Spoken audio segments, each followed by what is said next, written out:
Hello guys, welcome back to my channel. അപ്പോൾ ഇന്നത്തെ പരിപാടി എന്താണെന്ന് വെച്ചാൽ ഞാൻ രാവിലെ നീറ്റ പാടത്തിൻ്റെ മേലേക്ക് പോയിട്ടുണ്ടായിരുന്നു കേട്ടോ. ഇന്ന് വീട്ടിൽ ഫുള്ള് പണിയുള്ള ദിവസമാണ് കേട്ടോ. അതുകൊണ്ട് തന്നെ രാവിലെ കുറച്ച് എൻ്റെ പണികളൊക്കെ കഴിഞ്ഞിട്ട് ഞാൻ നേരെ ചോട്ടിക്ക് പോയിട്ടുണ്ടായിരുന്നു. പെണ്ണ് പൊന്നാരങ്ങാട്ടി എൻ്റെ തോളിൽ കിടന്ന് കളിച്ചുകൊണ്ടിരിക്കുകയാണ് കേട്ടോ. അങ്ങനെ കിടന്ന് ഉറങ്ങുകയും ചെയ്തിട്ടുണ്ടായിരുന്നു. കുഞ്ഞു മക്കളെയും കാട്ടി പാരാണ് കേട്ടോ. ഇപ്പോൾ ഞാൻ പറഞ്ഞു വന്നത് എന്താ വെച്ചാൽ ഗായ്സ്, അപ്പോൾ നമ്മുടെ ഇന്നത്തെ പരിപാടി എന്താണെന്ന് വെച്ചാൽ എൻ്റെ വീട്ടിൽ വളം കോര ആൾ വരുന്നുണ്ട്. എൻ്റെ വീട്ടിൻ്റെ ഫ്രണ്ടിലായിട്ടൊരു തൊഴുത്തുണ്ട്.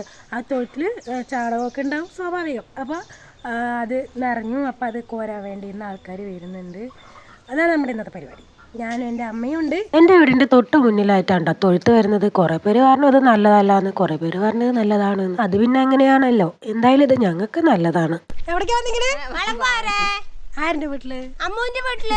ഇവിടുത്തെ ശാന്ത ചേച്ചിട്ടാ. എന്നെ എവിടെ കണ്ടാലും ടീച്ചറെ ടീച്ചറെ എന്ന് വിളിക്കും. ആളിവിടുത്തെ മെയിനും കൂടെയാണ്. വയസ്സായ ആൾക്കാർക്ക് കുഞ്ഞുങ്ങളുടെ മനസ്സാണെന്ന് കേട്ടിട്ടില്ലേ? അതെന്നെ.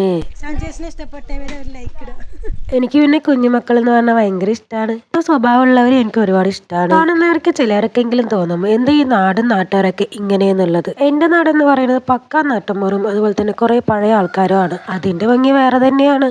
നമ്മൾ എത്രയൊക്കെ പുരോഗമിച്ചു എന്ന് പറഞ്ഞാൽ നമ്മുടെ നാട്ടിൽ, നമ്മുടെ മുണ്ടൂർ നാട്ടിൽ തനി നാടൻ ആൾക്കാരോട് സംസാരിക്കുമ്പോൾ, പഴയ ആൾക്കാരോട് സംസാരിക്കുമ്പോൾ നമ്മുടെ ലാംഗ്വേജും അതുപോലെ തന്നെ ആവും. തനി മുണ്ടൂർ ഭാഷയിൽ സംസാരിക്കും. അപ്പോൾ ഇന്നത്തെ വീഡിയോ അത്രയുള്ള ഗൈസ്. ബാക്കി നാളെ